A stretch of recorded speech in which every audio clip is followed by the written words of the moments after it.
प्रसंगों का पंचम खंड का निर्वाचित अंश पाठ करने के लिए मैं श्रद्धेय श्री सूरज दा को अनुरोध करता हूँ। जय गुरु। आलोचना प्रसंगे पंचम खंड, पेज 199, 200, 201। उपेंदा, কোনো ছেলে যদি অঙ্ক না বোঝে তবে তাকে অঙ্ক বোঝানো যায় কি করে? उपेंदा ठाकुर जी से एक प्रश्न पूछ रहे हैं कि किसी लड़के को अगर गणित नहीं समझता है तो किस तरह उसे गणित समझाया जाए। সিসি ঠাকুর, দৈনন্দিন জীবনে সে কোথায় কিভাবে অঙ্কের প্রয়োগ করে, কোথাও যোগ করে, কোথাও বিয়োগ করে, কোথাও গুণ করে, কোথাও ভাগ করে, তা ধরিয়ে दिता है। सीसी ठाकुर जी इस प्रश्न का उत्तर देते हुए कहने लगे कि दैनंदिन जीवन में वो कहाँ किस तरह गणित का प्रयोग करके कहीं जोड़कर, कहीं घटाकर, कहीं गुना करके और कहीं भाग करके ये पकड़ा देना चाहिए। বাস্তবিকতার ভিতর দিয়ে যদি প্লেস উপস্থাপন করো তাহলে ছাত্ররা বুঝতে পারবে যে জিনিসটা কত সহজ ও স্বাভাविक। वास्तविकता के द्वारा अगर उसे प्लेस यानी कि उपस्थापन करो तो छात्र समझ जाएंगे कि किस चीज को किस तरह कितना सहज और स्वाभाविक रूप से समझ रहे हैं।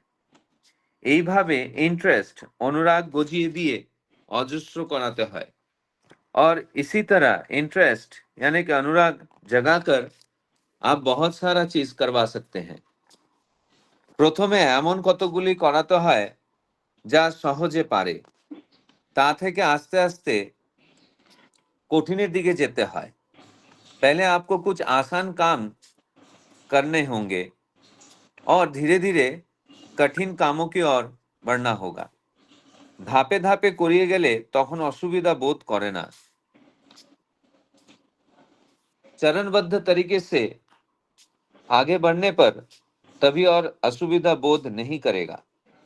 যারা ক্লাসের সঙ্গে তাল রেখে চলতে পারে না তাদের পিছনে আলাদা করে খাটতে হয়।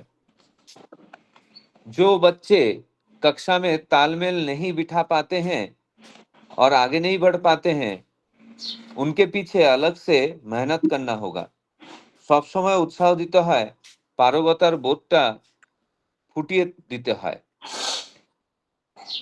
हर वक्त इनको प्रोत्साहित करना होगा और उन्हें ये उपलब्धि का एहसास दिलाना होगा कि उन्हें आता है। খেলার মতো করে পড়াতে হয়, खेल के जैसा पढ़ाना चाहिए। ना पारले असहिष्णु व विरक्त होते হয় না। अगर वो नहीं कर पाते तो असहिष्णु या नाराज नहीं होना चाहिए। কোনো ছেলে হয়তো কম্পারেটিভলি স্লো ইন আন্ডারস্ট্যান্ডিং, তুলনামূলকভাবে বোধের ব্যাপারে কিছুটা মন্থর, কিন্তু তাই বলে তাকে যদি গঞ্জনা করো বা মনে ব্যথা দাও তাহলে সে কিন্তু ঘাবড়ে যাবে।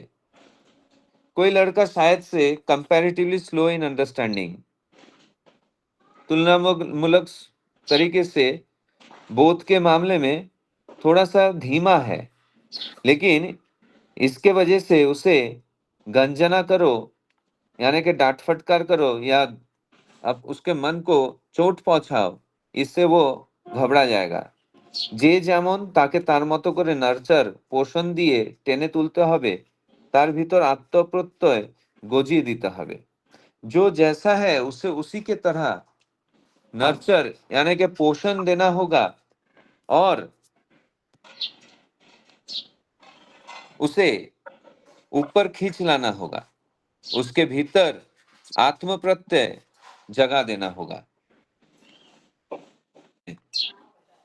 তোমার প্রতি টান যদি হয় তাহলে তুমি সে বিষয়ে পড়াও, তাতেও আস্তে आस्ते টান হবে।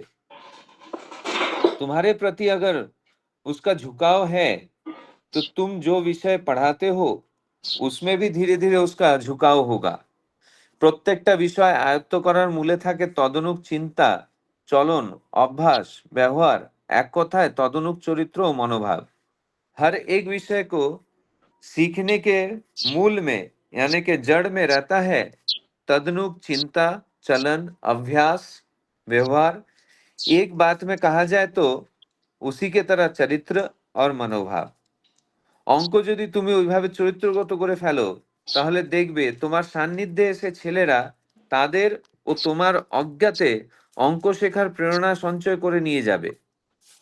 गणित अगर तुम्हें उसी तरीके से गणित को अगर चरित्रगत कर लेते हो तो देखोगे तुम्हारे सानिध्य में आकर लड़के भी उनके और तुम्हारे अज्ञात रूप में गणित सीखने की प्रेरणा संचय करके लेके जाएंगे। তাই শিক্ষককে হতে হয় আচার্য অর্থাৎ আচরণ সিদ্ধ। इसीलिए शिक्षक को होना होता है आचार्य अर्थात आचरण सिद्ध। অঙ্ক যদি তুমি অমন্তরভাবে আয়ত্ত করো তখন তোমার মামুলি কথাবার্তার ভিতর দিয়েও অঙ্ক ইম্পার্টেড সঞ্চারিত হবে। गणित अगर तुम कुछ उस तरह सीख लेते हो तब तुम्हारे मामूली बातचीत के द्वारा भी गणित इम्पार्टेड यानी कि संचारित होगा। सब विषय संबंधी अमंतर हर एक विषय में ये बात ऐसा ही है। তাই যে কোনো বিষয় পড়াতে তদনুক দৃষ্টিভঙ্গি চিন্তাধারা ও অভ্যাস সঞ্চারিত করা লাগে। इसीलिए कोई भी विषय पढ़ाने के लिए तदनुक दृष्टिभंगी চিন্তাধারা और अभ्यास संचारित करना चाहिए। এই বেসিস ভিত্তিটুকু করে দিলে তার উপর দাঁড়িয়ে ছাত্ররা যে কতদূর এগোতে পারে তার কোনো ঠিক ঠিকানা নেই। इस बेसिस यानी कि भीत जो है उसे अगर बना दिया जाए तो उसी के ऊपर खड़े होकर छात्राएं कितना आगे बढ़ जाएंगे इसका कोई ठीक ठिकाना नहीं है। আর অঙ্ক শেখাতে গেলে ধারাপাত নামতা इत्यादि ভালো করে শেখাতে হয়। और गणित सिखाने के लिए धारापात पढ़ाओ इत्यादि बहुत अच्छे तरीके से सिखाना चाहिए। ঋত্বিক অধিবেশন আগত প্রায়। ঋত্বিক অধিবেশন आने ही वाला है। সেই সম্পর্কে কয়েকটি কথা প্রমোদদা জেনে গেলেন। उसी के बारे में कुछ बातें प्रमोदদা ঠাকুরজি से जान कर गए। একটি ছেলে এসে বলল, ঠাকুর আমি একটা ময়না পুষেছি। एक लड़का आके ठाकुर जी से कहा कि ठाकुर मैंने एक मैना पाला है। সিসি ঠাকুর তাই নাকি, খুব ভালো করে যত্ন করবি। সিসি ठाकुर जी पूछने लगे सच में, बहुत अच्छे से उसको जतन करना আর নজর রাখবি যাতে বিড়াল টেড়ালে না ধরে और नजर रखना ताकि बिल्ली उसे ना पकड़ ले। ছেলেটি বলল अच्छा। उस लड़के ने कहा ठीक है। सीसी ठाकुर কথা বলতে পারে নাকি? सीसी ठाकुर जी ने पूछा कि वो बात कर सकता है क्या? ছেলেটি একটু একটু করে শেখাচ্ছি। उस लड़के ने कहा थोड़ा थोड़ा करके मैं सिखा रहा हूँ। सीसी ठाकुर খুব ভালো। আর শেখাতে গেলে নানা জানে নানাভাবে শেখাতে নেই। सीसी ठाकुर जी ने कहा कि बहुत अच्छी बात है लेकिन उसे सिखाने के लिए अलग अलग लोग अलग अलग तरीके से सिखाना नहीं चाहिए। তাতে শিক্ষা ভালো হয় না। इससे शिक्षा अच्छी नहीं होती है। পাখিরা একটা মর্জি আছে, রুচি আছে। उस पंछी का भी एक मर्जी है, রুচি है। তাই বুঝে বিরক্ত না হয় এমন ভাবে একজনের হাতে যত্ন শিক্ষা হওয়া ভালো। और वही समझकर वो विरक्त न हो, कुछ इस तरह एक ही इंसान के हाथ से उसका যত্ন और শিক্ষা होना अच्छी बात है। এই পাখিটাকে যদি ভালো করে পুষতে পারিস তাহলে দেখবি তার ভিতর দিয়ে তোর বুদ্ধি কত বেড়ে যাবে। इस पंछी को अगर तुम अच्छे तरीके से पालन कर पाओगे तो देखोगे इसी के द्वारा तुम्हारा बुद्धि कितना बढ़ जाएगा। পাখি তো আর মনের কথা বলতে পারে না, তাই নজর করে বোঝা লাগবে। पंछी अपने मन की बात तो नहीं कह सकता है, इसीलिए तुम्हारे नजर के द्वारा तुम्हें समझना होगा। जय गुरु। जय गुरु। श्रद्धा सुरदा बहुत सुंदर भाव से आलोचना प्रसंगों का निर्वाचित अंशों को पाठ किए हैं और उनको हिंदी में अनुवाद करके बताए हैं। आज हमारे साथ श्रद्धेय अनिल उपाध्याय दा ज्वाइन किए हैं। अनिल उपाध्याय दा जय गुरु, आपको मैं इस फोरम में स्वागत करता हूँ। जय गुरु दादा, जय गुरु। अनिल दा जय जय गुरु। कल अनिल दा से हमारा पंकज मिश्रा दा कांटेक्ट किए, पंकज दा का कॉल आया था तो अनिल दा ज्वाइन किए। अच्छा है, जय गुरु। जय गुरु दादा। तो आज का जो विषय वस्तु है वो 2 पैराग्राफ है। एक गणित का शिक्षा लेके है। तो एक दादा ने बोल रहा है कि गणित अगर समझ में नहीं आता है कोई लड़का को, तो उसको कैसे समझाया जाए। तो ठाकुर जी उसका सॉल्यूशन दिया है कि दैनंदिन जीवन में जो अंकों को, गणित का जो प्रयोग है, उसको उसको समझाना पड़ेगा। मतलब कहाँ वो जोड़ रहा है, कहाँ घटा रहा है, कहाँ गुना कर रहा है, कहाँ भाग कर रहा है। तो ऐसा प्रैक्टिकल एग्जाम्पल देके उनको समझाना पड़ेगा, तभी वो उसको धीरे धीरे उसमें इंटरेस्ट आएगा। और पहले क्या है, पहले थोड़ा इजी साम देना पड़ेगा, धीरे धीरे उसको कठिन साम देना पड़ेगा, तभी उसको धीरे धीरे अच्छा लगेगा। कभी कभी कोई बच्चा होता है कि जो स्लो लर्नर है, उसको जल्दी से सीख नहीं पाता है, तो उसके उसके उसका ऊपर गुस्सा नहीं करना है, उसको पोषण देना है, नर्चर देना है, और उसको धीरे धीरे उसका अंदर का जो कॉन्फिडेंस है बढ़ाना चाहिए। ऐसा है। और अ, उनको अच्छा से जो ये है, धारापात और नामता जो है ना, पढ़ाओ, वो सब अच्छा से सिखाना पड़ता है। और दूसरा पैराग्राफ में है, एक भाई आके बोल रहे हैं ठाकुर जी को कि मैंने एक मैना पाला है। तो ठाकुर जी बहुत खुश हुए, बोले अच्छा अच्छा, बहुत अच्छा है। तो उसको अच्छा से नजर रखना, अच्छा से ख्याल रखना, और देखना कि उसको कोई अटैक ना करे। तो ठाकुर जी पूछे कि वो बात कर सकता है क्या।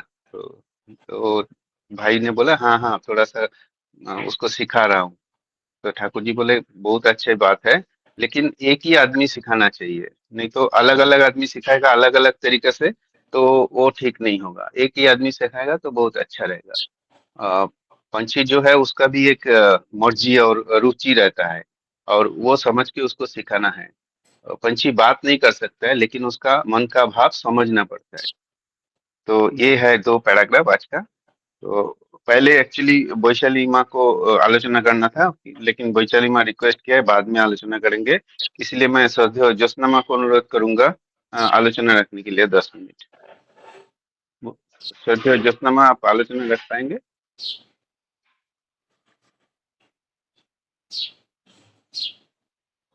जय गुरु दादा। अगर आप जय गुरु। मुझे 7:15 के बाद अलाउ करेंगे तो बहुत सुविधा होगा दादा, मैं बोलूंगी। अच्छा, तो पंकज मिश्र दा, आप आलोचना रखेंगे? जय गुरु दादा, आवाज आ रही है? जय। हाँ, आ रही है। अ, सबको मेरा हार्दिक जय गुरु। और आज का जो विषय है बहुत इंटरेस्टिंग है, शिक्षा के बारे में है। तो शिक्षा से, और वो भी गणित का है, उसमें भी ठाकुर जी गणित को कैसा पढ़ाया जाए, बच्चों में कैसा उनका रुचि के हिसाब से बताया जाए, कैसे कैसे सम्स उनको दिए जाए सॉल्व करने के लिए। क्योंकि क्या होता है, एक साथ में अगर हम कठिन सवाल उनको देते हैं तो नहीं समझता है। उनको हमको डाइल्यूट करके देना चाहिए, जैसे कि गिनती होगा, पहाड़ा हो गया, इनको अच्छे से सिखाना चाहिए। बेसिक्स क्या है उनका, अगर बेसिक्स मजबूत रहेगा तो अच्छे से कर सकते हैं। और इसके बाद भी बच्चे को नहीं कुछ समझ आता, स्लो लर्नर है, कोई नहीं समझ रहा है, तो उनको गुस्सा नहीं करेगा। द मोमेंट हम गुस्सा करें तो डर जाते हैं, और डरने के बाद जो हमारा सीखने की प्रवृत्ति रहती है वो कम हो जाएगी, और टीचर से डरने लगेंगे। और वो टीचर कभी भी आएंगे तो उनसे वो डरते ही रहेंगे। तो इसके लिए ठाकुर जी बोले कि अगर गणित सिखाना है तो हमारे अंदर ऐसा भाव डेवलप करना चाहिए कि हम खुद अच्छे से इसको सीख ले, और एक छोटे लेवल से लेकर बड़े लेवल पे। क्योंकि क्लास में तो सभी टाइप के स्टूडेंट्स होते हैं, स्टूडेंट भी जो होते हैं इंटेलिजेंट भी होते हैं, एवरेज भी होते हैं, और थोड़ा कम जिसका माइंड चलता है वो भी होता है। तो उसी हिसाब से हमको पढ़ाना है। तो अगर समझो, सबसे पहले तो प्रथम माता पिता हमारे टीचर होते हैं, गुरु होते हैं। पेरेंट्स एजुकेटेड है तो बच्चे ऑलवेज एजुकेशन में रहेंगे। मैं थोड़ा सा अपना उदाहरण बताऊंगा। मैं एवरेज स्टूडेंट रहा था, बहुत इंटेलिजेंट भी नहीं हो, बहुत मंद भी नहीं था। मुझे बातें जल्दी नहीं समझ में आती, लेकिन एक बार कोई बोल दिया वो चीज स्टोर होती है, बाद में प्रोसेस करके मैं उसको समझ पाता। तो मैं भी मैथ से था, लिया मैथ्स। जब मैं एग्जाम में गया, 10th पास किया, तो मेरा उतना परसेंटेज नहीं था, 50 अबव था। तो हमारे जब एग्जाम में होके पास होके गया मैथ्स का एडमिशन लेने के लिए, तो टीचर बोले कि तुम्हारा तो परसेंटेज बहुत कम है, तो मैथ्स कर पाओगे? तो मैं बोला हाँ कर लूंगा। ये जो हाँ कर लूंगा मेरे मन से आया, वो मुझे ड्राइव किया काम करने के लिए। अगर मैं वही बोलता था कि सर मेरा तो बहुत कमजोर है, मैथ्स मैं नहीं कर पाऊंगा, मैं क्या करता था? या तो मैं आर्ट्स में जाता था, मैं यूपी बोर्ड से पढ़ा हुआ हूँ, आर्ट्स में जाता था, वहां पे क्या था, फिजिक्स केमिस्ट्री मैथमेटिक्स यही चलता था, बायोलॉजी का अलग हो जाता था। और बायोलॉजी में इसलिए ना क्योंकि मुझे ड्राइंग से डर लगता था, मैं ड्राइंग नहीं कर पाता था। तो मैं सोचा कि अभी मेरे पास ऑप्शन नहीं बचा है, एटलीस्ट मैं 50% तो हूँ और मेहनत करके आगे जा सकता हूँ। तो मैंने 12th में मैथ्स लिया और वो पढ़ के फिजिक्स केमिस्ट्री मैथमेटिक्स बहुत बड़े बड़े सिलेबस होते थे, अभी जो बच्चों को पढ़ाया जाता है वैसा नहीं था, बहुत याद करना पड़ता था। तो हमने करके 12th किया मैथ से। इसके बाद हमारे पिताजी ने, सब लोगों ने हमारा एडमिशन जो है बेलगाम कर्नाटक यूनिवर्सिटी धारवाड़ में इंजीनियरिंग में, मैं कंप्यूटर साइंस इंजीनियरिंग किया, उसको भी किया। अभी मैं जो है कि कंप्यूटर फील्ड में ही हूँ और कंपनी में काम करता हूँ, अच्छी कंपनी है। तो मेरा कहने का मतलब ये है कि अगर हमारे पेरेंट्स इनिशियली भले पढ़े लिखे ना हो, लेकिन पढ़ाई की तरफ उनका झुकाव हो, बच्चों को ऐसे जगह पर मिला दे कि जो उनको पढ़ने के लिए उद्बुद्ध कर दे, तो ऐसे जो परिवार में जहाँ पे शिक्षा दी जाती है वो बहुत ही अच्छा होता है। और अगर डर के वो बच्चा बैठ गया, नहीं पढ़ पाया, मैथ्स जनरली सब लोगों को कठिन सब्जेक्ट लगता है, इसलिए लोग मैथ्स लेना नहीं चाहते। और मैं तो बताऊँ मैथ्स लेना चाहिए। साइन थीटा कॉस थीटा ये सब क्या होता है, दैनंदिन जीवन में क्या पढ़ोगे? जब हम इंजीनियरिंग में जाते हैं तो इसका प्रैक्टिकल प्रयोग होता है। इंजीनियरिंग मैकेनिक्स में जब आएगा, सिविल में लोग जाते हैं, मैकेनिकल में जाते हैं, तो कितना फोर्स से, कितना एंगल से क्या पावर देना चाहिए कि वो चीज वहां पे लगी रहेगी। तो ये सब कैसे हमको समझ में आएगा? जब तक हम मैथ्स नहीं पढ़ेंगे, मैथ्स से दूर भागेंगे। और मैथ्स का ठाकुर जी बताए हैं, काम और क्रोध को अगर आपको कंट्रोल करना है तो गणित और रसायन शास्त्र का अध्ययन करना चाहिए। तो ये दो सब्जेक्ट का ठाकुर जी ने खुद बताया है करने के लिए। तो यही आज बता रहे हैं कि एक शिक्षक, यहाँ तो बहुत प्रोफेसर है, शिक्षक है, सब लोग हैं, मैं तो उतना ज्यादा ज्ञानी गुणी नहीं हूँ, लेकिन फिर भी बोलने की मैं थोड़ा साहस कर रहा हूँ, कुछ गलती हो तो क्षमा कीजिएगा। और मैं जैसा किया, बहुत भाई बोला यूरेज स्टूडेंट, मेरा लड़का भी बाद में अच्छा किया, साइंस में गया, अभी 11th में एडमिशन ले रहा है। तो मेरा कहने का मतलब है जनरेशन बाय जनरेशन अच्छा जाएगा। अगर एक पीढ़ी अच्छा किया, दूसरा तीसरा चौथे पीढ़ी में तो अच्छा हो जाएगा, जो भी सब्जेक्ट हो, और क्रमागत ये बढ़ता है। तो ऐसे ही हमारे जीन्स में, डीएनए में इम्बाइब होगा, वो सब पूरा आ जाएगा और बढ़ता जाएगा। तो कठिन सब्जेक्ट कुछ नहीं होता है, खाली एक इंटरेस्ट सिखाना होता है। तो प्रथम माता पिता जो है गुरु होते हैं, इसके लिए वो लोग अगर अच्छे से सोचे मेरा बच्चा अच्छे से पढ़े, उनका भी वाइब्रेशन से वो बच्चा अच्छा पढ़ने लगेगा। अगर वो बोलेंगे नहीं नहीं मेरा बच्चा ठीक नहीं है, मेरा बच्चा बहुत खराब है, मन में सोच भी ले, वही नहीं भी बोले, तो भी बच्चे के ऊपर असर पड़ता है। ऐसा ही जो एक बच्चा आया, एक भाई आए, बोले मैना मैंने एक पाला हुआ है, तोता मैना, सब लोग जानते हैं। तो मैना पाल के रखे, ठाकुर जी बहुत खुश हुए, बोलता है कैसा है, उसको बचा के रखना, पिंजरे में रखना, कोई बिल्ली वगैरह आके तोड़ न ले, खा न ले। फिर उसके बाद क्या हुआ, और वो भी पूछते हैं कि बोलना बोलना सीखा? तो लड़का बोलता है नहीं नहीं, एक एक करके थोड़ा थोड़ा मैं सिखा रहा हूँ। क्या होता है, राम, कुछ तो शब्द सिखा रहे होंगे जो भी उनको पता होगा। फिर उसके बाद वो बोलते हैं ठाकुर जी कि ठीक है, वो उनका भी एक रुचि होता है, उनको भी जैसा उसका रुचि देखते हुए और उनको सिखाना पड़ेगा। समझो खाना खाया है कि नहीं, उसको चारा दिया कि नहीं दिया, पेट नहीं भरा है तो पढ़ने में इंटरेस्ट नहीं आएगा। किसी का बच्चा हो, चाहे जानवर हो, चाहे तोता मन हो, चाहे जो भी हो, तो उसको चारा वगैरह अच्छे से खिलाना चाहिए, फिर वो अच्छे से समझना आएगा। फिर वो भगवत जी बोलते हैं कि ऐसा करके उसको, क्योंकि मूक प्राणी है तो उनको खुद समझना पड़ेगा। जैसे एक डॉक्टर है, उनको क्या बोलते हैं कि पेडियाट्रिक होते हैं, बच्चा तो बोल नहीं सकता, बच्चे को लेके जाते हैं, वो पूरा देखते हैं, नस को पकड़ते हैं, नाड़ी देखते हैं, उनका सिम्टम्स देखते हैं, उसके हिसाब से दवा देते हैं, तो बच्चा ठीक हो जाता है। कहने का मतलब इसमें भी है कि हमारा उनका भाव को समझ के उनको बताना चाहिए कि कैसे आपको करना है, कैसे हमको उनको पेश आना है। और चाहे प्राणी में इंसान हो, चाहे जानवर हो, चाहे जो भी हो, सबके अंदर थोड़ा बहुत बौद्धिक क्षमता रहती है, इंसान में सबसे ज्यादा रहती है। जैसे डॉग्स हो गया, आजकल उनको ट्रेनिंग दिया जाता है, तो किसी घर में चोरी होती है तो जाके वो पकड़ लेता है स्मेल से। तो किसी न किसी के अंदर एक शक्ति ज्यादा होती है, उसी को देख के उसको उठाना चाहिए। ठाकुर जी बोले एक बार हम नर्चर करके एक दीवार जैसा भीत बना देंगे, उसके ऊपर से चढ़ के आगे निकल जाओगे। मतलब इनिशियल हमको एक देना चाहिए, एक ग्राउंड देना चाहिए, जिससे कि बच्चे आगे निकल सके। जय गुरु दादा, जितना मुझे समझ में आया। जय गुरु। श्रद्धेय पंकज दा बहुत सुंदर भाव से आलोचना प्रसंगों का जो प्रसंगों है गणित शास्त्र के बारे में, उनके बारे में बहुत सुंदर भाव से आलोचना किए है।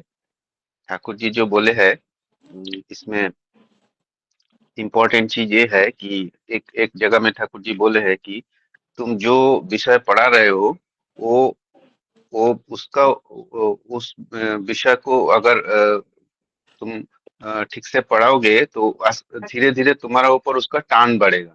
मतलब जो शिक्षार्थी है उसका टान तुम्हारा ऊपर होगा, और तुम्हारा ऊपर अगर टान होगा तभी वो धीरे धीरे वो विषय को आयत्त कर सकेगा। तो सब कुछ का पीछे है चिंता, उसका तरफ चिंता, चलन और अभ्यास और व्यवहार। ये सब चीज बहुत मैटर करता है, और चरित्र और मनोभाव का ऊपर बहुत प्रभाव होता है। ये एक अहम बात है इधर ठाकुर जी बोले हैं। और शिक्षक को होता है आचार्य, मतलब शिक्षक जो है वो आचरण करके दिखाएंगे, सिद्ध आचरण सिद्ध होना चाहिए। शिक्षक को देख के जो है जो शिक्षार्थी है उसका मनोभाव परिवर्तन होगा, वो उसका इंटरेस्ट आएगा। शिक्षक का बहुत बड़ा रोल होता है इसमें एक्चुअली। तो शिक्षक अगर ठीक से मतलब उनको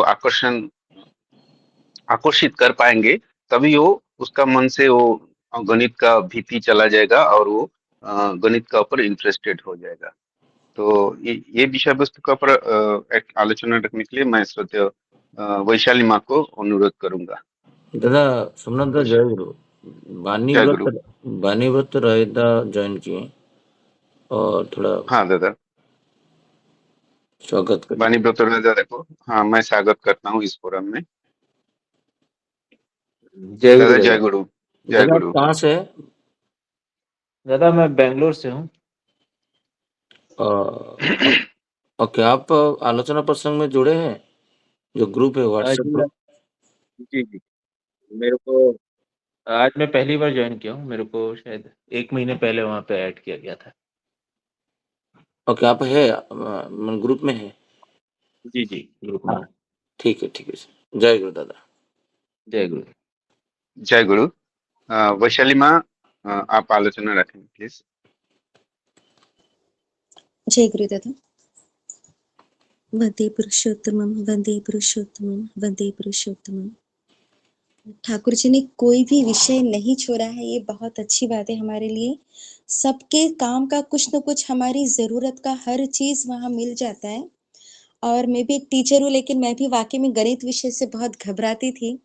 दादा तो बोले उनका गणित विषय था, मेरा तो गणित विषय नहीं था। लेकिन पहले वाकई में हमारे समय में इतना सारा सुविधा नहीं था, लेकिन पढ़ाने का तरीका बहुत अलग होना चाहिए। आजकल जैसे हमारे पास इतने सारे साधन है, पहले भी थे, लेकिन उपयोग करने का तरीका अलग अलग था। कोई करता है, कोई नहीं कर पाता था। और ठाकुर सबसे पहले मन का डर निकालने को बोले हैं। और कोई भी विषय मन अच्छा लगे ना लगे, जैसे गणित भी, मैथ्स अच्छा लगे ना लगे, कई बच्चों को, जैसे मुझे सोशल अच्छा नहीं लगता था, किसी को बायोलॉजी में डायग्राम बनाना अच्छा नहीं लगता, इतना टर्म्स याद नहीं होता है। सबका अलग अलग अपना अपना कुछ ना कुछ इंटरेस्ट होता है, खूबी होती है, कमी होती है। लेकिन उसकी जो भी उसकी खासियत है, जो भी इंटरेस्ट है, लेकिन कुछ सब्जेक्ट ऐसा है कि 10th क्लास तक तो हर विषय पढ़ना ही रहता है। वो अच्छा लगे ना लगे, बने ना बने, पर करना है। तो इसलिए ठाकुर बोले उस विषय में उनका रुझान जगाना होगा।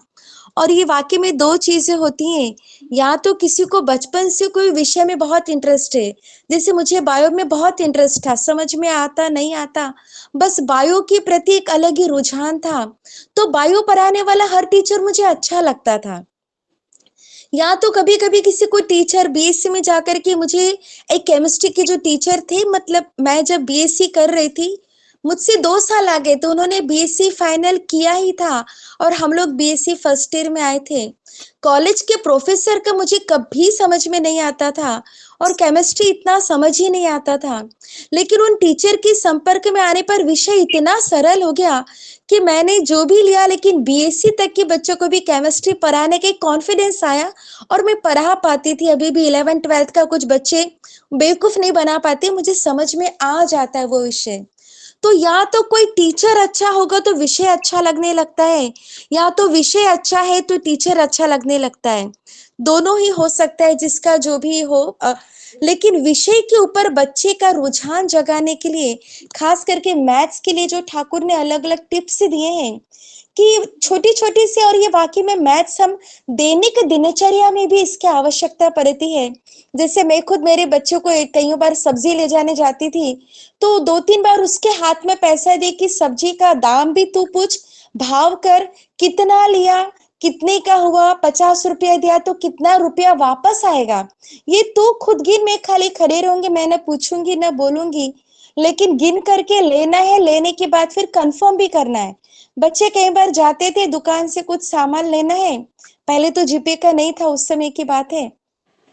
सामान लेना है, लेके आए, जितना उसने दुकानदार ने पैसा दिया लेके आ जाते थे, न पूछते थे न गिनते थे, बस रख लेते थे। लेकिन ये ऐसा ना हो, छोटी छोटी चीजों में बच्चों को गिनती करना आए, उनको काउंटिंग करना, कहाँ प्लस करना है कहाँ माइनस करना है, या उनके रुझान का विषय। जैसे बच्चे पहले कंचे बहुत खेलते थे और सुंदर सुंदर अलग अलग रंग बिरंगे कंचे मुझे भी अच्छे लगते थे, तो इकट्ठा भी करके रखती थी कुछ कुछ में। तो बच्चा भी लेके आते थे तो उनसे कहती थी लेके आने को, पर गिन के लेके आओ कितने का है क्या होगा।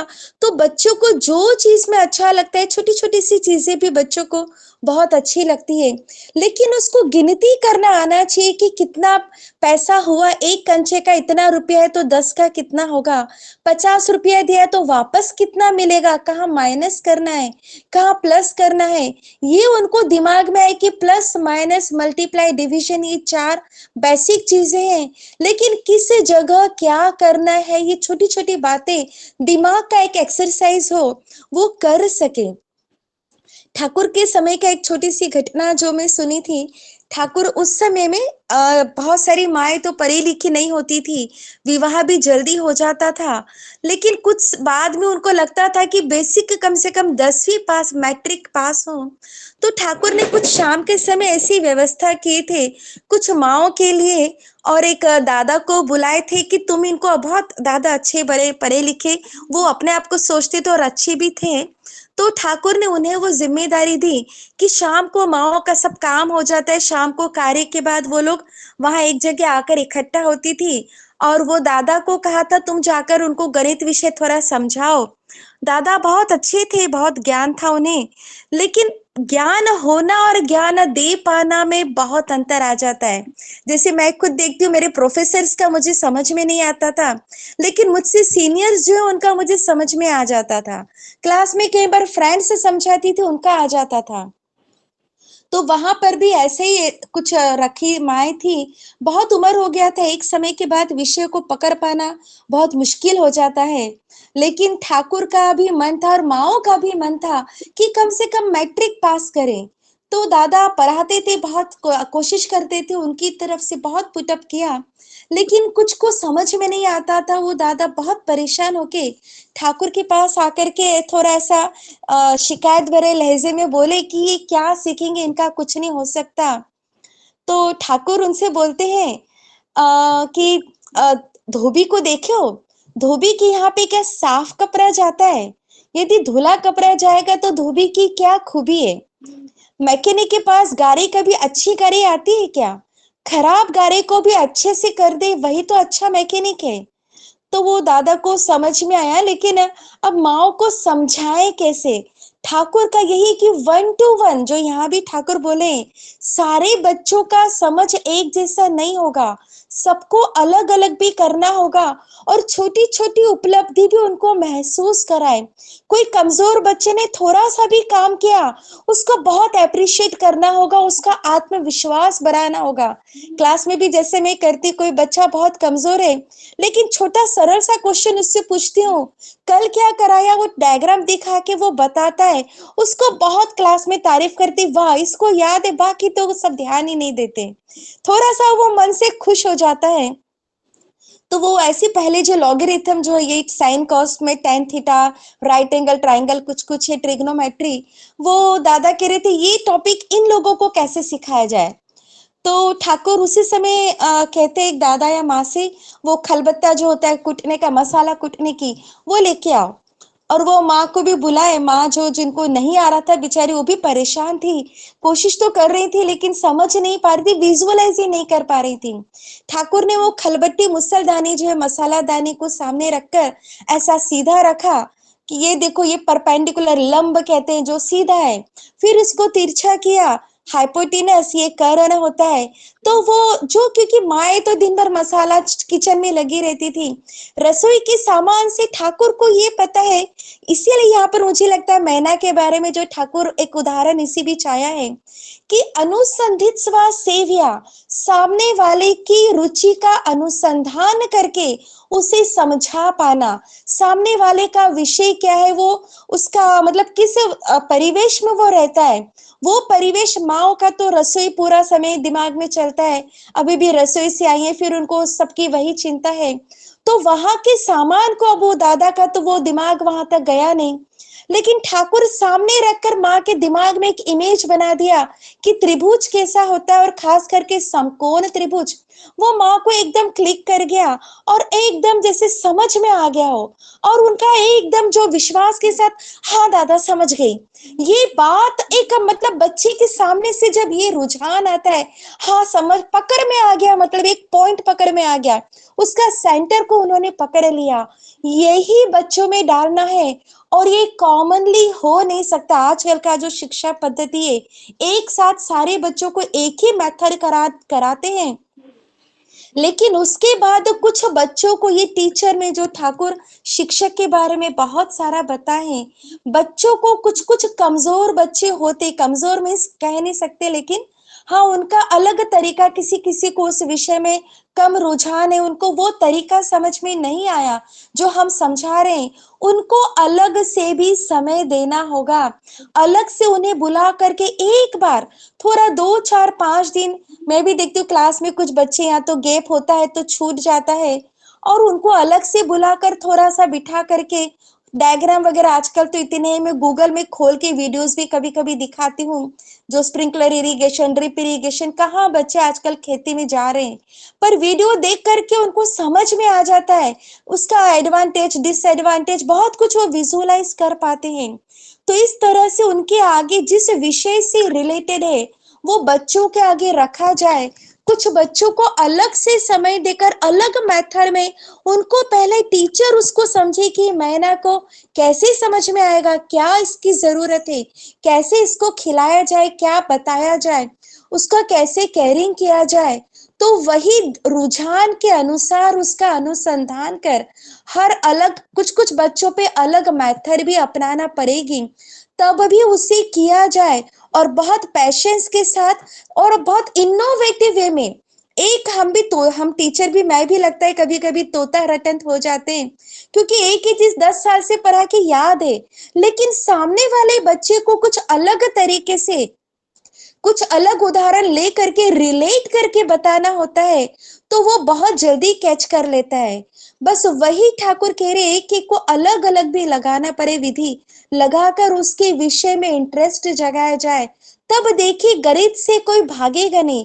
वाकई में कईयों को मैथ्स फोबिया होता है, सोच कर ही डर लगता है, लेकिन उसको सरल कैसे बनाया जाए, इस विषय में टीचर को काम करना है। विषय पढ़ाना नहीं, विषय में उसका इंटरेस्ट जगा दिया, बच्चे के पास इतनी सुविधा है, वो खुद भी कर लेंगे। मैं इतना कह के पानी को विराम देती हूँ। जय गुरु, सभी को जय गुरु। जय गुरु माँ, बहुत सुंदर भाव से अपने विषय वस्तु का आलोचना की है। मैथ्स एक्चुअली बहुत लोगों का फोबिया रहता है, मैथ्स में सभी लोग डरते हैं, लेकिन ठाकुर जी कितना सुंदर आसान उपाय दिए हैं कि मैथ को कैसे मतलब समझाया जाए। एक माँ आके बोले कि मेरा बच्चा जो राइट एंगल ट्रायंगल समझते नहीं है, तो ठाकुर जी ने एक घरेलू चीज से वो राइट एंगल ट्रायंगल को समझा दिया। कितना आसानी से वो बच्चा माँ समझ गया है। तो यही है एक्चुअली ठाकुर जी का मेथड कि प्रैक्टिकल एग्जांपल देके समझाना, ताकि वो उसमें वो इंटरेस्ट आए, वो उसमें वो इंटरेस्ट ले और वो बिल्कुल समझ जाए। ये चीज ठाकुर जी इधर बार बार बोले बोले है। तो बहुत सोमनाथ सुंदर दा भाव से वैशाली। सोमनाथ दा रवि हाँ, दास दा और रोहन मंडल दा ज्वाइन किए नए। कविता दादा और रोहन मंडल दादा को इस फोरम में स्वागत करता हूँ। जय गुरु दादा। रवि दा और रोहन दा कहाँ से है, थोड़ा सा बोलेंगे तो अच्छा रहेगा। रवि दास दादा दा रविदास दा, आप कहाँ से है? मनमाड़ से रविदास। कहाँ से? मनमाड़ से। मनमाड से, अच्छा। दादा आपको स्वागत करता हूँ। और मंडल दा, रोहन मंडल दा। मनमाड़ से लड़का है। अच्छा, ओहो ओहो। दोनों ही मनमाड से है। ओके, हाँ। जय गुरु। तो जो आलोचना का विषय वस्तु है, दूसरा जो विषय वस्तु था पंछी मैना का बारे में। मैना मैना पाला है एक दादा ने, और ठाकुर जी बहुत खुश हुए और बोले कि उनको ठीक से पालना है और उसको प्रोटेक्ट भी करना है। और पंछी तो बात नहीं कर सकता है, लेकिन उसका मन का भाव समझना चाहिए। और उसको एक ही जोन एक ही तरीका से सिखाएगा तो अच्छा है। हर एक जोन हर एक कुछ सिखाएगा तो वो ठीक नहीं होगा। जो ये है आज का दो विषय वस्तु। तो अभी मैं सद्य जसनामा को अनुरोध करूंगा आलोचना रखने के लिए। जय गुरु दादा। जसनामा, जय गुरु। तो दोस्तों एक मिनट मैं थोड़ा सा एक बात बोलना चाहता हूँ। जी जी जी। मेरा आधा मिनट भी लगेगा, ज्यादा नहीं। ये हम लोग देख रहे हैं कंसिस्टेंटली कि जिस समय लिंक ओपन होता है और बारी बार शुरू होता है, उस समय लगभग अटेंडेंस जो है 25-30 के आसपास रहता है। लेकिन अभी देखा जा रहा है कि अटेंडेंस 47-48 के आसपास है। इसका मतलब कई लोग जो है बाद में ज्वाइन करते हैं। तो मेरे पास मैं क्या करता हूँ कि मेरा अलार्म है 6:35 का, 6:33 का अलार्म है मेरा। तो जैसे अलार्म बजता है तो मतलब ऐसे तो अटेंटिव रहता ही ज्वाइन करना है, लेकिन कभी कभार अगर मैं कुछ काम में व्यस्त हूँ और समय का ध्यान नहीं है तो अलार्म बजते ही मैं ज्वाइन करता हूँ। तो इस तरह से करने से क्या है, शुरू से ही अटेंडेंस जो है, क्योंकि हम लोग में तो कई लोग जो बाद में ज्वाइन करते हैं उनका जो इनिशियल जो रीडिंग है वो मिस करते हैं। इसलिए अगर अलार्म लगाएंगे तो टाइमली ज्वाइन कर पाएंगे। चलिए। श्रद्धेय मनीषदा बहुत सुंदर बात बोले हैं कि सभी लोग अलार्म लगा के रखने का है 6:35 को, और राइट टाइम पे ज्वाइन करना है। तभी शुरू से ज्वाइन करेंगे तो पूरा विषय वस्तु को ठीक से समझ पाएंगे और आलोचना करने में समझने में आसान रहेगा। मनीषदा का सजेशन बहुत ही अच्छा लगा, और सभी दादा माँ को अनुरोध है कि राइट टाइम पे 6:35 को ज्वाइन कीजिए। अभी आलोचना को आगे बढ़ाते हुए श्रद्धा ज्योत्सना माँ को अनुरोध करूंगा आलोचना रखने के लिए। जय गुरु माँ। जय गुरु दादा। आज का जो विषय वस्तु है वो हम सभी को फॉलो करना चाहिए। सबसे पहले तो माँ बाबा को फॉलो करना चाहिए। इसका मैं प्रत्यक्ष प्रमाण देती हूँ। जब मैं छोटी थी तो मेरे दादाजी हम सबको लेके पढ़ाई करने के लिए बैठे रहते थे। हालांकि हमारे ट्यूशंस भी होते थे, पर ट्यूशन के अलावा वो हमेशा हमें लेकर बैठते थे पढ़ाई कराने के लिए। और मुझे बहुत सालों तक ये बात पता ही नहीं था कि मेरे दादाजी सिर्फ 4th स्टैंडर्ड मतलब चौथी पढ़ाई किए थे, उन्होंने उसका एग्जाम भी नहीं दिया था। बहुत सालों के बाद ये पता चला, क्योंकि हमने कभी पूछा नहीं। आजकल बच्चे से बड़े अपफ्रंट होके पूछ लेते हैं, पर कभी हमने पूछा नहीं। वो हमारे साथ बैठ के, मुझे वो भी मोमेंट याद है कि वो बुक को लेकर हमारे ओरल्स क्वेश्चन आंसर जो होते हैं ना, वो पूछते थे कि अब बोलो 1 नंबर का क्वेश्चन का बोलो तुम, ऐसे वो पूछते थे। और बहुत साल, जब मैं 10th स्टैंडर्ड में चली गई, जब मैंने उन्हें खो दिया, 10th स्टैंडर्ड में उनका देहांत हो गया, तब मुझे उनकी जब कमी महसूस होने लगी, और तब वो मुझे जब वो हमें बोलते थे, स्पेशली हम सब तीनों को बोलते थे कि आपका ये क्वेश्चन सही नहीं हुआ है। मुझे 10th में समझ में आया, जब मेरे पिताजी ने कहा कि वो थोड़े कम 4th स्टैंडर्ड में ही पढ़े थे, तब मुझे पता चला कि वो हमारे क्वेश्चंस आंसर सुनते नहीं थे, वो हमारे रिदम को सुनते थे कि वो क्या कह रहा है। पहले वो बोलते थे जोर जोर से बोलो, आंसर को जोर जोर से बोलो तब तुम्हें याद होगा 5 बार। तो 5 बार उन्होंने सुन लिया हमारे मुंह से। फिर जब हम ओरल में देते थे, अगर हम कहीं अटकते थे तो बोलते नहीं, बराबर नहीं हुआ। वो कभी हमें ये नहीं बोल पाए कि तुम्हारा ये शब्द मिसिंग है या ये शब्द तुम्हारा गलत है। ऐसे करके उन्होंने हमें पढ़ाया। और बाकी हमें वो नोट गिनने के लिए, कॉइन्स गिनने के लिए बहुत देते थे, और वो हमें बोलते थे कि इसमें इतना है तो उधर कितना होगा। तो एडिशन, सब्ट्रैक्शन, मल्टीप्लिकेशन, ऐसे उन्होंने हमें सिखाया। और ये जो युक्ति है, छोटी छोटी युक्ति, वो हमेशा यूज करते थे कपड़ों के साथ, कि तुम 4 कपड़े तुम रख कर आओ, 6 कपड़े तुम रख कर आओ तो कितने हुए। ऐसे करके वो जीवन भर हमें बहुत सारी चीजें सिखाते थे। हम जब बदलापुर मंदिर आते थे तो वो हमें बोलते थे कि कितने पौधे हैं, कितने झाड़ है, देखो तो जरा काउंटिंग करके आओ। तो हम खूब कूद कूद के काउंटिंग करके आते थे, और हमें वो अकेले अकेले पूछते थे, मतलब सबका एक साथ नहीं पूछते थे।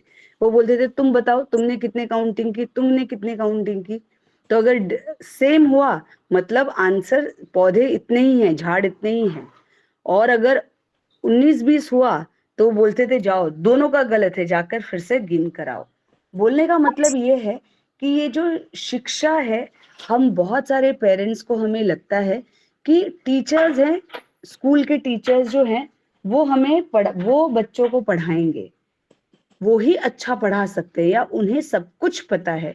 जैसे आचार्य का जो परिभाषा दिया हुआ है, आचार्य मतलब आचरण करके दिखाना, वो नॉलेज के लिए रिलेटेड नहीं है, आचरण से रिलेटेड है। तो शायद से ये जो उनका जो वैशिष्ट है, मेरे दादाजी का जो वैशिष्ट है, वो मेरे अंदर आया। इनफैक्ट बाकी भाइयों के अंदर भी आया। हम दोनों, मेरे अंदर स्पेशली आया क्योंकि मैं उनको बहुत ज्यादा ऑब्जर्व करती थी। और फिर 10th के बाद वो वैक्यूम हो गया था जीवन में कि वो नहीं रहे, तो मैंने ट्यूशन लेना शुरू किया 10वीं के बाद ही, इमीडिएट एग्जाम के बाद ही। तब से लेके आज तक ठाकुर के दया से मैंने बहुत बच्चों को पढ़ाया है, और पढ़ाने के साथ साथ उनके भाव को समझा है कि वो क्या फील कर रहे हैं, क्या समझ रहे हैं। और मेरे अंदर वो हमेशा जील रहता है कि अगर ये बच्चा इस कॉन्सेप्ट को नहीं समझ पा रहा है तो उसको मैं कैसे समझाऊं। अभी हाल ही का एक एग्जाम्पल मैं आपको दूंगी। जो मेरे क्लास में SY सेकेंड ईयर के जो बच्चे हैं, उसमें से एक बच्चा, उनके पापा चाय बनाते थे। तो लॉकडाउन वगैरह जो भी है, कोविड के टाइम का बात था। तो एनी हाउ वो बीमार होके बेचारे वो गुजर गए। तो घर में बहुत डिस्टरबेंस आ गया, और कुछ महीनों के बाद उनकी मम्मी भी गुजर गई। तो ये जो बच्चे 2 भाई हैं, तो 2 भाई पढ़ाई लिखाई, मतलब घर तो पूरा डिस्टर्ब, मतलब स्कैटर्ड हो गया। तो इट वाज वेरी डिस्टर्बिंग। तो बच्चे ने, आसपास के लोगों ने उसको मोटिवेट करके बोला कि भाई तू एडमिशन ले ले, ये कॉलेज में तू एडमिशन ले ले, तो तुझे अटेंडेंस का ज्यादा टेंशन नहीं होगा, तेरा ग्रेजुएशन हो जाएगा, और तुम कुछ तो करो। तो बड़े भाई ने चाय का जो बिजनेस था, या जो ठेला होता है, उसको कंटिन्यू कर लिया, क्योंकि कोई ऑप्शन ही नहीं था। वो दोनों छोटे बच्चे, उनको क्या ही ऑप्शन होगा। तो ये छोटा वाला बच्चा है जो कॉलेज में एडमिशन करके मेरे क्लास में आया। तो क्लास में जब बैठते हैं तो इमीडिएट पता चल जाता है ना कौन आज नया आया है। तो वो बाकी बच्चों ने उसको बहुत ज्यादा ब्रीफिंग दी थी कि ये टीचर ऐसा है, वो टीचर ऐसा है, ऐसे टीचर्स हैं, तो तुम इसके साथ ऐसे बिहेव करो। ये बच्चे ने मुझे बाद में बताया। तो मैं क्लास में गई तो बाकी किसी ने उसको आइडेंटिफाई नहीं किया। मैंने उसको आइडेंटिफाई कर लिया तो वो थोड़ा घबरा गया कि अरे मैंने बोला आपका ऑलरेडी 4 महीना बीत चुका है, अगले महीने एग्जाम है, आप कैसे सारे सिलेबस को कंप्लीट करोगे, आप क्यों नहीं आए इतने महीनों से। तो वो बहुत ज्यादा डर गया क्योंकि ये क्वेश्चन एक्सपेक्टेड नहीं था। जो क्लास के बच्चों ने मेरे बारे में ब्रीफ किया था तो वो ये एक्सपेक्टेड क्वेश्चन नहीं था। तो वो बहुत घबरा गया। अब वो दबे हुए आवाज में वो कह रहा है कि मेरे पापा नहीं हैं। तो मैंने बोला तो क्या हुआ, कोई बात नहीं, दैट्स फाइन, उसको पढ़ाई से लेके क्या कोई रिलेशन नहीं है, पापा नहीं है, ठीक है। फिर कह रहा है कि मेरी मम्मी भी गुजर गई है। तो हालांकि मुझे बुरा लगा पर मैंने कॉन्फिडेंटली कहा कोई बात नहीं। उस फिर से मैं कह रही हूँ उससे पढ़ाई से रिलेटेड क्या है, आप मुझे बताओ, आपके रीजन बताओ क्या बात है। तो मैंने उनको कहा कि ठीक है, इस बारे में हम बाद में बात करेंगे, पहले मैं थोड़ा पढ़ा लूं, लास्ट के 10 मिनट में हम बात करेंगे, क्लास में हम सब बात करेंगे। तो पढ़ाने के बाद हालांकि उसको कुछ समझ में नहीं आया, मैंने उसको कहा कि तुम आगे बैठ के सिर्फ लिखो, जो मैं कह रही हूँ ना, जो मैं डिक्टेट कर रही हूँ उसको तुम लिखो, और तुम्हें जो समझ में आता है वो लिखो, पर आइडियल मत बैठो। तो उसने बहुत सारे लिखे, पेजेस लिखे। अब मैंने क्लास में कहा हम सब ये बच्चे का प्रॉब्लम रिजॉल्व करेंगे, हम सब ये फील करेंगे कि आज अगर हमारे पेरेंट्स मम्मी पापा नहीं है तो हमारे दिमाग में क्या क्या एक्टिविटी हो रही होगी, हमारा एग्जिस्टेंस, हमारा रोज रहने का जो जीने का जो पैसा लगता है उसको मैं कैसे करूं, हम सब ब्रेनस्टॉर्मिंग करेंगे। तो बाकी के बच्चे बड़े खुश हो गए, एक्साइटेड हो गए कि हमको एक केस स्टडी मिला कि हमको सोचना चाहिए। तो मैंने उसको पूछा कि आप क्या करते हैं, तो बोले मैं अपने भाई के साथ चाय के बिजनेस में हाथ बटाता हूँ।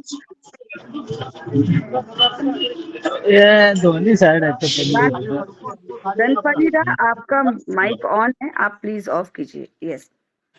तो मैंने उसको बहुत शर्म आ रही थी कि मैं चाय का बिजनेस मेरे भाई के साथ करता हूँ। तो मैंने कहा आपको कोई चिंता करने की जरूरत नहीं, इस क्लास में कोई हंसेगा नहीं, आप सिर्फ कॉन्फिडेंटली बोलिए कि आप क्या काम करते हैं। तो उसने कहा कि मैं ग्लास धोता हूँ, कभी कभी चाय जो कस्टमर है उनको देता हूँ, साफ सफाई करता हूँ, या कभी कभी पैसे भी एक्सचेंज, मतलब पैसे भी काउंटर पे भी खड़ा रहता हूँ। तो मैंने बोला ये बड़ा अच्छा बहुत अच्छा काम है, इस क्लास में से कोई एक भी बच्चा ये काम एफिशिएंटली नहीं कर सकता है। तो मैंने पूछा, क्लास में पूछा कि कोई है ऐसा काम कर सकता है। तो बहुत सारे बच्चों ने कहा नहीं, हमें शर्म आएगा, हमें डर लगेगा, हमें बहुत ऑकवर्ड फील होगा, हमारे एरिया में हम चाय का बिजनेस कर रहे हैं, उधर ही हम रहते हैं। तो ये बच्चे का मनोबल थोड़ा बढ़ा कि अरे मैं तो थोड़ा सा एक्स्ट्रा ऑर्डिनरी हूँ बाकी की क्लास के बच्चों से। और मैंने कहा कि शायद से मुझे भी थोड़ी सी शर्म आएगी रोड साइड पे खड़े होके मैं चाय बनाऊं, बीइंग अ लेडी, और lady in the sense being a female, road पे जहाँ पे मॉर्निंग में सारे लोग जो काम करते हैं आर बेसिस पे, घंटे के बेसिस पे जो काम करते हैं, उनको चाय देने में मुझे थोड़ा असहज होगा। बट हम सब कितने प्राउड है कि तुम ये काम कर सकते हो। तो हम सब ने उसके लिए हाथ ताली दिया। और उसके बाद फिर मैंने कहा कि फिर वो खुशी से बोलने लगा कि मुझे इतने सारे 5 सब्जेक्ट है, 6 सब्जेक्ट है, उसमें से मैडम मुझे कुछ समझ में नहीं आ रहा है, मैं पूरा ब्लैंक हूं, मैं कैसे करूंगा। तो मैंने उसको वही कहा कि तुम्हारा जो चाय का बिजनेस है, तुम उसको कैसे कस्टमर से अलाइन करोगे, कैसे अपने चाय को अच्छा बनाओगे कि 2 कस्टमर और आए। तो वो 2-3 उसने टिप्स बताया। तो मैंने कहा इसी को तो कंज्यूमर बिहेवियर कहते हैं, ये तुम्हारा एक सब्जेक्ट हो गया। फिर मैंने कहा कि अब मुझे बताओ, ये चाय तुम्हारा बहुत विख्यात हो, आसपास के चाय के काउंटर से और भी अच्छा हो, उसके लिए तुम क्या करोगे। फिर से उसने 2-3 टिप्स दिया। तो मैंने कहा इसी को बिजनेस एनवायरनमेंट कहते हैं, ये बिजनेस के बारे में, ये तुम्हारा एक सब्जेक्ट हो गया। ऐसे करके मैंने बाकी सब्जेक्ट्स के बारे में कहा। और मैंने कहा आपको चिंता करने की जरूरत नहीं है, आपके दिमाग में सारी चीजें हैं, आपको सब कुछ पता है, आप अपने बिजनेस से रिलेटेड सब कुछ सोचोगे ना, आपके लिए सारा आसान हो जाएगा। तभी बिजनेस लॉ लॉ भी एक सब्जेक्ट है। तो मैंने कहा कि पुलिस अगर आपके आके आपका दुकान तोड़ के चले जाए तो बोले अरे मैं तो उसके लिए रेंट देता हूँ। बोले हाँ, फिर आप क्या करोगे? ऐसे करके लॉ के बारे में भी बताया। तो बोलने का तात्पर्य ये है कि टीचर्स जो होते हैं, आचार्य जो होते हैं, जिसको मैं पेरेंट्स को भी काउंट करती हूँ, अगर हम सब मिलके बच्चों का जो थॉट प्रोसेस है, विचारधारा है, उसको अगर हमने, उस नस को अगर हमने पकड़ लिया तो वो बच्चा बहुत आगे जाएगा। एक प्रैक्टिकल एग्जांपल और मैं दूंगी। मेरी बेटी जो है, बचपन में बच्चों का तो हैंडराइटिंग बहुत खराब होता है, ये हम सभी को पता है। कुछ बच्चे कुछ पेरेंट्स मार के सिखाते हैं, टीचर्स डांट के सिखाते हैं, कुछ बच्चों के अंदर अपने आप से रुचि होता है। ये अलग अलग एस्पेक्ट्स है। हम सभी को ये ध्यान में देना होगा कि हमको कैसे सिखाना है, कौन से तरीके से हमको सिखाना है। आज जीवन, बहुत सारे ऐसे बहुत पढ़े लिखे इंसान है, अगर आप उनका देखोगे उनकी हैंडराइटिंग बहुत खराब है। इसका मतलब उनकी हैंडराइटिंग को अच्छा करने के लिए, मोटिवेट करने के लिए कभी उनको उद्बुद्ध ही नहीं किया गया है। मैंने मेरी बेटी को कभी हाथ पकड़ के कभी नहीं पढ़ा, लिखाया ही नहीं। शुरुआत में ABC जो लिखते हैं वो मैंने सिखाया था, उसके बाद मैंने कभी लिखाया ही नहीं उसको, कभी नहीं लिखाया। इनफैक्ट उसका होमवर्क भी बहुत बार इनकम्प्लीट होता था। तो मैं उसको बोलती थी कोई बात नहीं, इनकम्प्लीट है, कोई भी टेंशन की जरूरत नहीं है, आप टेंशन मत लो, आप बिना होमवर्क करके जाओ, आप फील करो कि मैम आज क्या बोल रही है। मैम ने फिर वो स्कूल से आती थी, बोलती आज मैडम ने बहुत डांटा, तो अब इसके बाद क्या करना चाहिए, हमें लिख के जाना चाहिए। कैसे लिखोगे? तो मैंने बहुत बार उसको आटा में लिखने की कोशिश कराई। एक सैंड होता है, सैंड रेती जो बोलते हैं, वो एक गेम में मिलता है, रेती कोई और गेम में मिलता है, उसका उपयोग कुछ और होता है, तो वो मैं खरीद के लेकर आई, तो वो रेती में लिखती थी। तो ऐसे करके करते करते उसका रुझान हुआ कि मुझे लिखना चाहिए। अब लिखने के लिए पेंसिल से लिखने के बजाय, जब मैं पेन से मेरी पढ़ाई करती थी तो वो मेरे हाथ से पेन लेके वो लिखना शुरू करती थी, तो उसके लिए भी कभी मैंने नहीं रोका। वो बहुत सारे बुक में स्क्रिबलिंग करती थी, इसके लिए भी कभी मैंने नहीं रोका कि तुमको जो करना है करो। ऐसे करते करते उसका रुझान स्टेशनरी के प्रति बहुत आकर्षित हुआ, उसको सब स्टेशनरी चाहिए। तो मैं जब देखा कि उसका रुझान हुआ है, तो मैंने उसको कहा कि आप स्टेशनरी खरीद रहे हो तो आप उसका उपयोग क्या करोगे? आपके पास 10 सेट है, 11वां सेट आप अभी भी मुझसे मांग रहे हो, ये 10 सेट आप यूज करो, मैं आपको और 5 सेट लेकर आऊंगी। ऐसे करके तो उसके दिमाग में टारगेट हुआ कि हाँ, ये सेट ऑफ पेन से मैं ये लिखूंगी, इससे ये लिखूंगी, इससे ये लिखूंगी। और फॉर्चुनेटली उस समय लॉकडाउन भी लग गया। मेरी बेटी ने लॉकडाउन में उसका इतना अच्छा उपयोग किया और वो अलग अलग स्क्रिप्ट लिखते गई। जहाँ पे बच्चे गेम खेलना सीख रहे थे लॉकडाउन में, वहां पर उसने हैंडराइटिंग वर्ड्स लिखना शुरू किया इन अ डिफरेंट स्टाइल। आज के टाइम पे उसको 16 या 17 फॉन्ट्स आते हैं जिसमें वो बहुत सुंदर से लिख सकती है। बोलने का मतलब यह है, ठाकुर जी यहाँ पर ये बोलने की कोशिश कर रहे हैं, मैंने ये जो 2 एग्जाम्पल्स दिए हैं, हम सब में, बड़े लोगों में, हम सब में वो क्वालिटी है। सारा भार टीचर्स पे चला जाता है। हम सब में वो क्वालिटी है कि हम बच्चे का बिहेवियर या थॉट प्रोसेस जान करके हम उसको प्यार से मोड़ सकते हैं। मुझे ड्राइंग बिल्कुल नहीं आती है, मेरी ड्राइंग बहुत खराब है, एक्सट्रीम खराब है। मैं बहुत पीछे जाती हूँ कि मुझे ड्राइंग नहीं करना पड़े। हाँ, पर मैं बोलते हैं ना, टाइम पास करने के लिए कुछ ना कुछ उसके साथ बैठ के करने की कोशिश करती हूँ, झूठ मूठ की, कि चलो मुझे सीखना है। ये उसके साथ बैठते बैठते वो मुझसे बहुत सुंदर ड्राइंग करती है, एक्सट्रीम सुंदर ड्राइंग करती है। मैंने उसको हंसते हंसते ये भी कहा कि मुझे ड्राइंग करना नहीं आता है, तो ले कोई बात नहीं, आप मेरे साथ बैठो। अब वो कहती है कि आप मेरे साथ बैठो और हम दोनों मिलकर ड्राइंग करेंगे। तो बोलने का मतलब ये है कि हमको हमारे बच्चों को बीइंग अ माँ, being a teacher, profession wise और पर्सनल वाइज, हम सबको ये ध्यान देना होगा कि हमको बच्चे को शेप कैसे करना है। जाने अनजाने में न्यू एजुकेशन पॉलिसी जो अभी आई है 2019 से जो लागू होने वाली है, ऑलरेडी हो चुकी है, जो अभी अमेंड में आ रही है। जाने अनजाने में जितनी भी शिक्षा नीति के बारे में ठाकुर जी ने कहा है, वो सारी की सारी न्यू एजुकेशन पॉलिसी उसको अपना रही है। जो मायना के बारे में ठाकुर जी ने कहा है, उसको बोलते हैं मेंटर करना। जो डिग्री कॉलेज में ये कॉन्सेप्ट है न्यू एजुकेशन पॉलिसी के हिसाब से, उसको कहते हैं मेंटर करना। मेंटर का मतलब है एक टीचर एक बच्चे को 1 साल, एक बच्चा मतलब ग्रुप ऑफ स्टूडेंट्स को, एक टीचर को 40 बच्चे दिए जाते हैं। भले उस क्लास में वो पढ़ाए नहीं पढ़ाए, उनको बाइफरकेट करके दिया जाता है, और वो टीचर्स के साथ ये 40 बच्चे जो है वो 1 साल उनसे सबक लेते हैं। बाकी के सारे चीजों के बारे में सुनते हैं, बोलते हैं, समझते हैं, अपने मन की बात बोलते हैं, सब्जेक्ट्स के बारे में बोलते हैं। जब मुझे मेंटरशिप दिया कॉलेज में, तो मेरे पास 70 बच्चों को दिया गया, हालांकि बाकी टीचर्स को भी 70 बच्चों को दिया गया। तो हमारे पास ये प्रोविजन होता है बच्चों के पास कि आप कभी भी टीचर के पास जाके अपना कोई भी प्रॉब्लम बोल सकते हो, या बोल सकते हो कि मुझे ये प्रॉब्लम्स है, तो मुझे आगे बढ़ना है। तो मेंटर करने का जो कॉन्सेप्ट है कि बच्चों को समझना। अब मेरे साथ ऐसा वाकया हुआ कि मैं खुद चीजों में शॉक्ड हो गई। 70 में से 30-40 बच्चे हमें कहते हैं कि आप कॉलेज के लेक्चर्स के बाद हम स्पेशली रुकेंगे, आप हमें रोज अलग अलग सब्जेक्ट्स पढ़ाओ। जो हमारा 7 सब्जेक्ट्स जो चल रहा है, 7 सब्जेक्ट जो चल रहा है, आप हमें रोज 1-1 घंटा ये पढ़ाओ। तो मैंने बोला ये तो मेंटर में ये नहीं है, ये तो मेंटर जो है वो पढ़ाएगा नहीं, वो तो दूसरा काम करेगा। तो बच्चों ने कॉमन में सारे बच्चों ने कहा कि हमें आप पढ़ाइए, क्योंकि हमें समझ में नहीं आ रहा है।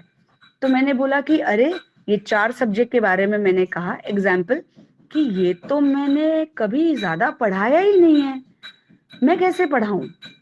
जैसे टैक्स मैंने कभी ज्यादा नहीं पढ़ा है, इकोनॉमिक्स मैंने कभी ज्यादा पढ़ाया नहीं, कभी तो भी 1 या 2 लेक्चर लिए होंगे मैंने, कभी मुझे मौका नहीं मिला पढ़ाने के लिए, इसलिए।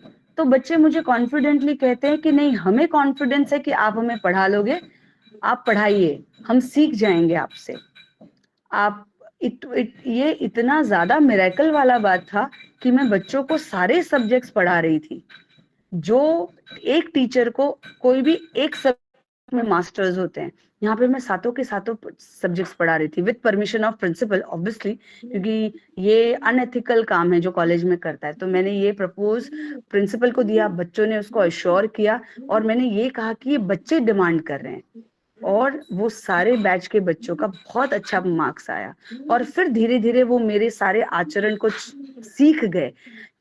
कॉलेज में मेल या फीमेल को चलना कैसे, जो मैंने मेरे स्कूल से सीखा था कि एक लड़की, हालांकि मैं गर्ल्स स्कूल से आई हूँ, तो गर्ल्स स्कूल में टीचर्स ने हमें ये भी सिखाया था कि हमें चलना कैसे, एक लड़की को चलना कैसे है।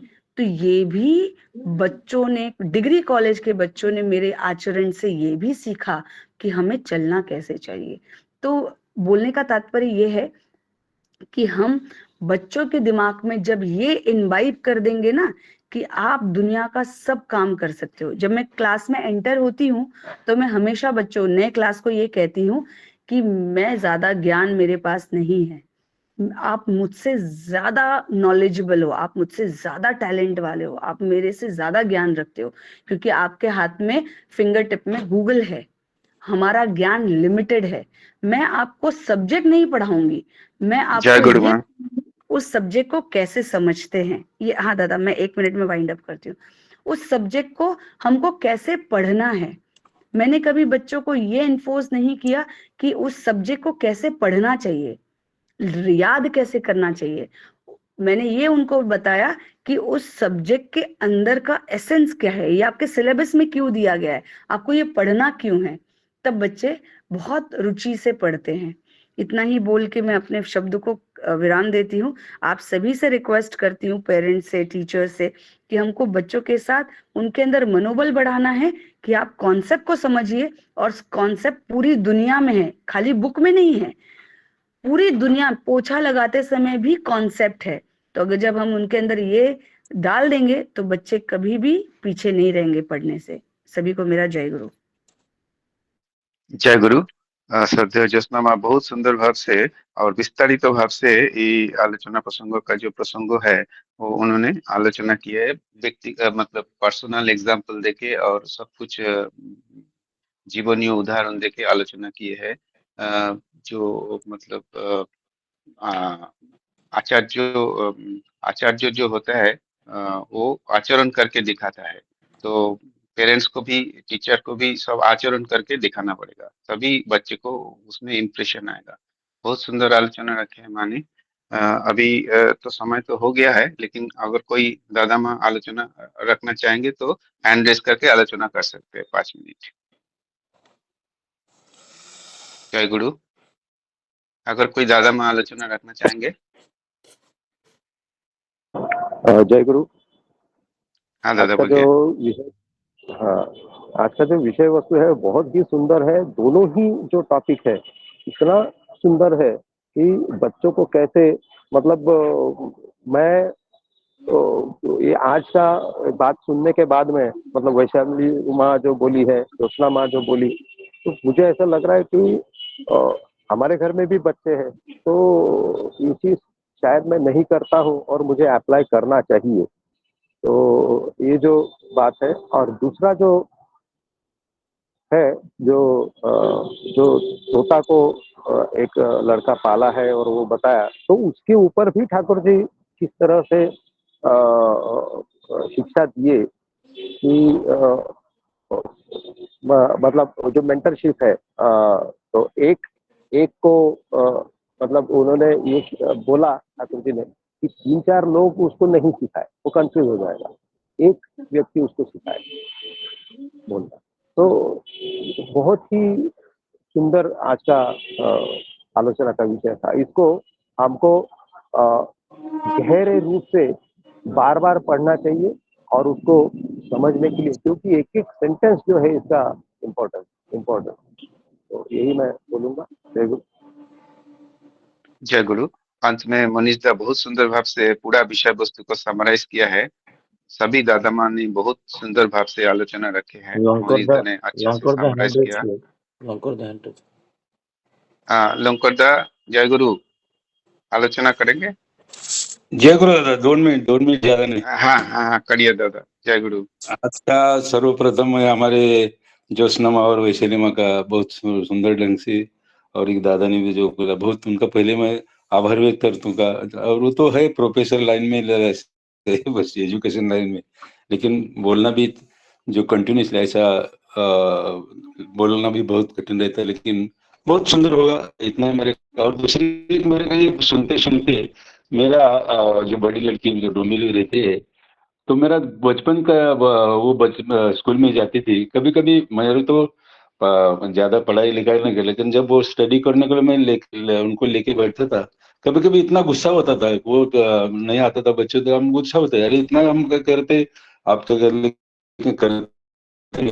तो थोड़ा सा मेरे को इतना एकदम थोड़ा अपने पानी है बच्चे को हम कैसे, हम जैसा मानते कि हम जब सिखाते इमीडिएट होना चाहिए। ये घटना मेरे से हमारी ज्योत्सना और जो बोल रही थी कि, तो थोड़ा सा मेरा मन थोड़ा खराब होगा कि देखो, हम अगर वो टाइम में सत्संग में भी नहीं था तो ये जो गलती हमसे होती है। लेकिन हमारा दोनों बेटे अच्छा पढ़ाई लिखे, अच्छा ग्रेजुएशन किया उन्होंने, तो ये अलग बात है। लेकिन ये जो विषय हमारे परमपिता ने किया है, तो बच्चे लोग से कैसा बच्चे लोग से सीखते हैं। लेकिन अगर डांट पाट करेगा तो उनको पहले उनको डर लगता है, हमें थोड़ा गलती होगा तो हमारे डांटेंगे। तो ये जो बहुत बड़ा विषय आज सुंदर, और विशेष करके आज जो विश्लेषण हुआ, जो आलोचना हुआ, बहुत सुंदर। सभी का मैं आभार व्यक्त करता हूँ और अभिनंदन करता हूँ। इतना ही। जय गुरु, वंदे पुरुषोत्तम। जय गुरु। श्रद्धेय अलंकार दा भी बहुत सुंदर भाव से विषय वस्तु को जो आलोचना किए है और उनको समराइज किया है, तो बहुत अच्छा लगता है। तो अभी आलोचना प्रसंगों को यही समाप्त करते हैं। सबको जय गुरु। दादा जय गुरु। दादा आज 50 क्रॉस कर गए थे, यूनिकली लोग ज्वाइन किए थे, हाँ हाँ हाँ हाँ हाँ हाँ तो आज क्रॉस कर रही है। ड्रॉप हो गए, तो इसलिए पता नहीं चला। हाँ बट मैं हाँ हाँ अटेंडेंस ग्रुप में डाला तो 50 क्रॉस कर गए। ठीक ठीक ठीक, बहुत अच्छी बात है। जय गुरु, सबको बहुत जय गुरु। अच्छा। जय गुरु। सबको जय गुरु। जय गुरु जय गुरु जय गुरु दादा। जय गुरु। सभी को जय गुरु। सबको जय गुरु। दादा माँ को जय गुरु, जय गुरु।